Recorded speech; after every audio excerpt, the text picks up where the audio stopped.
omadsizlikdan shikoyat qilayotganlar ko'p.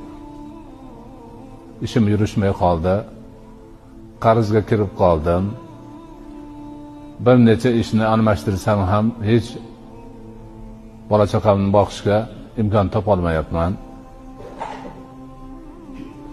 Boshqalarga aytsam, senga ilm amal qilib qo'ygan, baxshiga bor deyapti, undoq qilyapti, bundoq qilyapti degan shikoyat nihoyatda ko'p.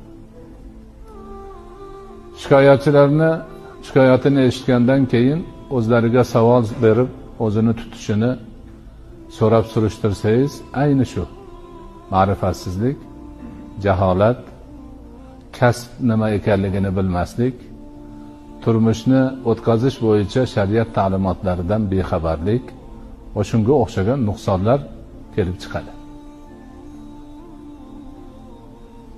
Mana shu hozirgi boshlagan mavzuimizni borib taqaladigan joyi kasb, rizq.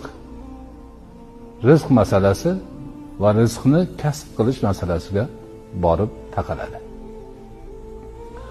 Ana o'sha mavzu bo'yicha dinimizni ta'limotlarini bilganlar, ixlos bilan Allohni o'zidan so'rab harakat qilganlarga, ko'plariga Alloh taolo o'sha rizq ro'zini keng qilib qo'ygan, turmushini barakotli qilib qo'ygan.